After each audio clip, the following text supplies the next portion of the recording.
Selamat pagi untuk anakku sekalian. Ingat, sebelum mulai pembelajaran, mari kita berdoa dulu ya nak. Doa dimulai.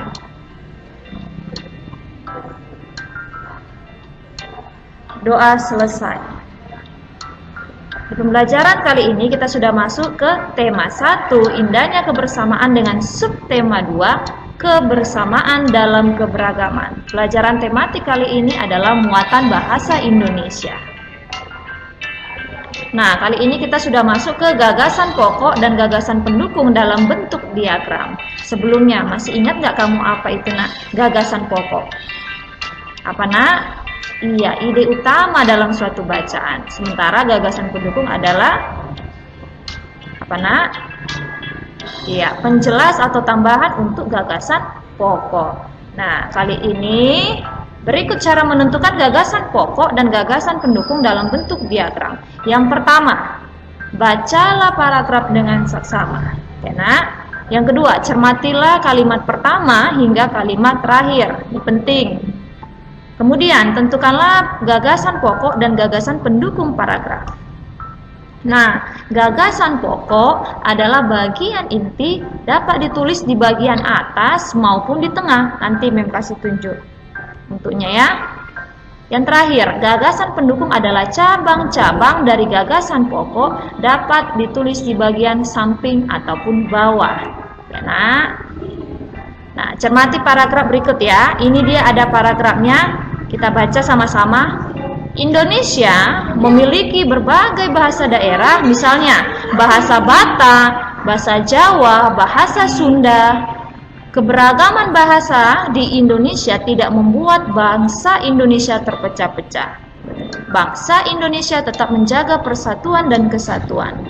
Bangsa Indonesia dipersatukan oleh bahasa persatuan, yaitu bahasa Indonesia. Nah, dari paragraf ini, kira-kira yang mana gagasan pokoknya, nak? Gagasan pokoknya terletak di kalimat yang mana? Yang kalimat pertama, tengah, apa yang terakhir? Apa kira-kira nak? Di mana letak gagasan utamanya, nak? Kalimat utamanya. Iya, gagasan pokok terdapat pada kalimat pertama. Apa itu dia, nak? Indonesia memiliki berbagai bahasa daerah, misalnya bahasa Batak, bahasa Jawa, dan bahasa Sunda. Itulah dia kalimat pertamanya. Kemudian berarti gagasan pendukungnya terdapat dari kalimat kedua. Ini dia, nak.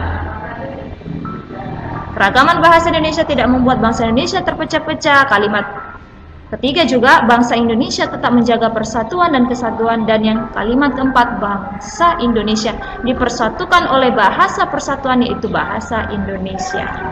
Nah, sekarang kita mau buat dalam bentuk diagramnya ya, nak. Ini tadi paragrafnya kan. Nah, yang pertama sekali adalah gagasan pokoknya dulu.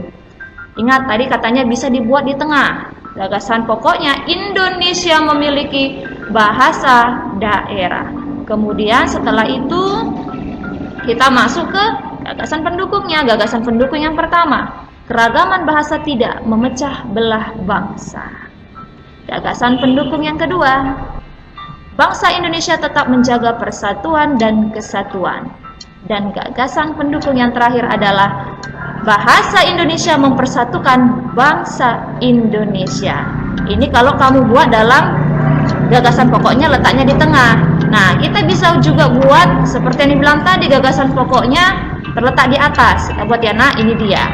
Gagasan pokoknya, Indonesia memiliki bahasa daerah. Dia di atas ya, nak. Kemudian di gagasan pendukungnya di bawah semua kalian letakkan. Terserah kalian mau pilih yang mana. Mau gagasan pokoknya di tengah, lalu di samping-sampingnya gagasan pendukungnya, atau gagasan pokoknya di atas, kemudian di bawah-bawahnya kalian buat gagasan pendukungnya.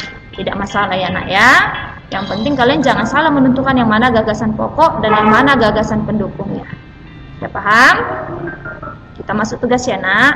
Tugas kali ini dari buku Bu Pena. Buku Bu Pena ya, nak, bukan buku bos. Bukan buku bos tema ya.